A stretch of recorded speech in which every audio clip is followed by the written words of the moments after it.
subscribe, like, comment, and hit the notification bell.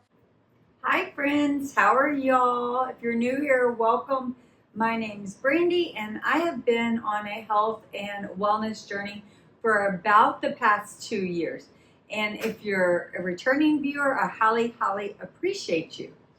So a few days ago, I was on my YouTube feed, and the way I watch YouTube is I always pretty much check it every day or every other day, like my subscriptions.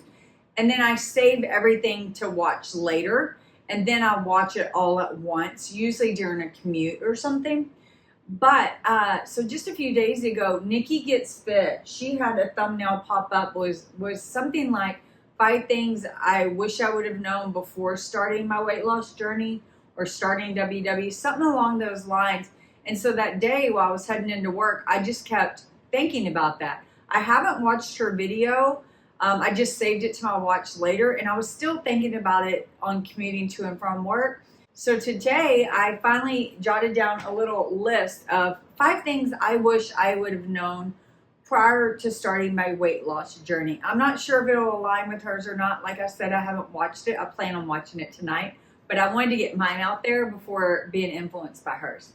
And I'm going to title my video a slightly different. It's not necessarily just things I wish I would have known prior to starting my weight loss journey, but it's things I wish I would have known and or did prior to starting my weight loss journey. And that'll start me off at number 1. I knew I was going on a weight loss journey. Like I had a 40th birthday, and I was looking back at all the photos, and I was in shock. I didn't realize how large I'd let myself get and how out of shape I'd let myself get. And that was like my eye-opening moment. And although I did have those photos, they're all with friends and family because it was at a party. I rarely, from the past, 5 or 6 years or ever, have a lot of photos that are just me by myself that could be used as before photos.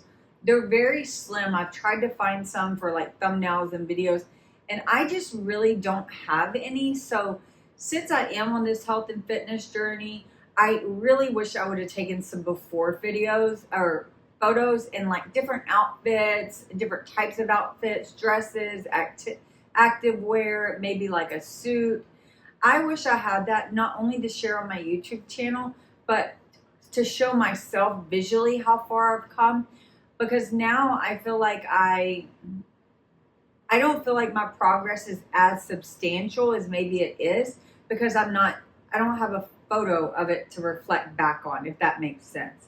I mean, I can look at them with friends and family, but it's just not as clear as if I was just standing profile, straightforward, and that sort of thing. So if you're about to start a health and fitness journey, I highly recommend set up a camera, set it on video, stand, far away, rotate slowly, maybe change outfit, or you can do it video and then just screenshot photos, or you can also have a friend take photos if you would like. My second thing I wish I would have done is along those same lines. I wish I would have had a body analysis scan, specifically a DEXA scan. I have always wanted to do this, but in my head, I thought it was like hundreds of dollars. And then recently, when I finally started to do the research, I realized that you can get them as low as like 60, 75 bucks. And they're quite convenient around DFW. They actually have vans that just set up in a location, and you make an appointment and you go, and it only takes like 15 minutes. And they're very highly accurate. But this gives you not just your muscle and your fat and your water composition, it also goes into your bones. And so I really wish I would have had that at the beginning. Again, I think that would have been huge motivation for me if I could have taken all the information from initially and then like maybe along the way. Because again, I don't feel like I don't feel like I give myself enough credit for the progress I've made. I don't see it. But if I had that data in front of me, it would be less undeniable. I wouldn't be able to deny it to myself if I could see it on paper. So I highly regret not having a DEXA scan a couple years ago. If you need if you just Google it, they're all over, at least DFW. There's the vans, and then a lot of gyms will have them, or there's also wellness centers you can get it done. And it's pretty much the gold standard right now for body scanning.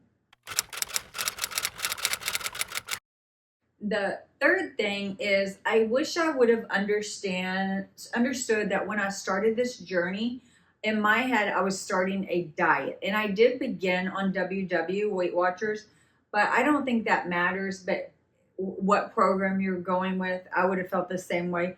To me, it was a diet. I was going to diet, lose weight, and then I was going to go back to normal. Well, that's just not realistic, and it also won't help you maintain. So now, within the past like year or so, I've really come to terms that I don't want to diet forever. So I really need to make healthier choices and use Weight Watchers in my current diet to change my lifestyle more. So I would go into a health and fitness journey thinking about a change of lifestyle and not a diet plan, if that makes any sense. I feel like I'm not clarifying that, but I don't know. It's hard for me to get across for some reason. I don't know.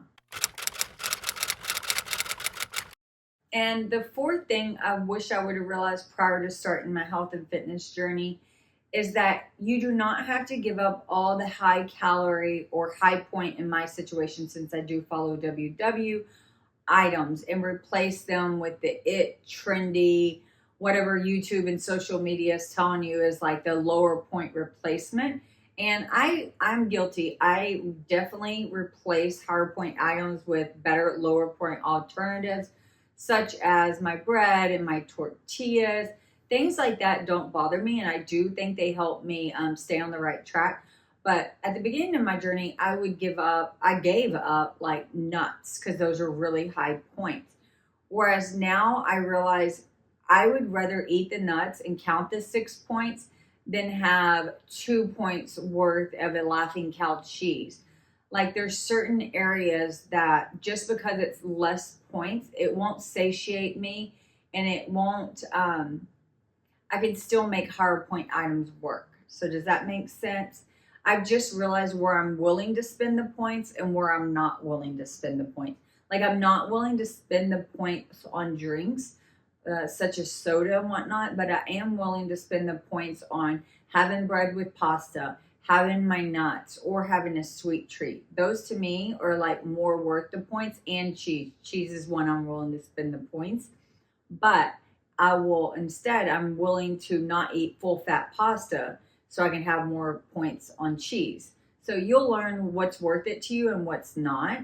When I first started, and I used to scan in the store, every snack, if a snack was more than 2 or 3 points per serving, I immediately was like, that's too many points. Well, now I eat Drizzlicious, and they're 90 calories, 4 points.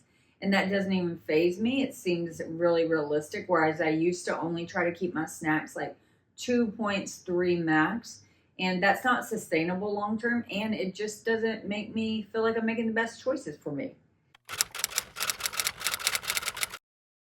And the fifth and final thing, and maybe one of the most important things I wish I understood, is I wish I understood the consequence of being in a prolonged calorie deficit for so long, because I do feel like I was on Weight Watchers and then counting calories for so long, well over a year, probably closer to a year and a half, 2 years. And I feel like I slowed my metabolic rate drastically, and now I'm struggling to increase it again. And I do know that has to do with being female and my age. I'm 42. Your metabolism slows, but I definitely feel like I've slowed it down even more.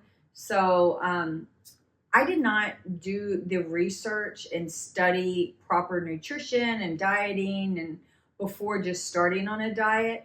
And even now, I'm like behind the 8 ball trying to learn all that. So if you have the resources, I would highly recommend maybe reaching out to a dietitian even before you start, to have that plan of how you're going to succeed.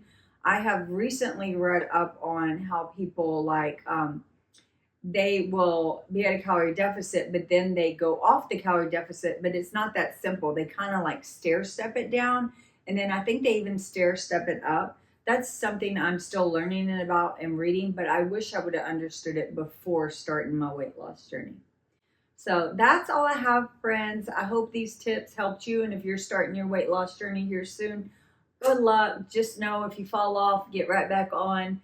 Every day is a new day. Every bite's a new bite. And we can all do it, especially if we help support each other. Okay, bye, friends.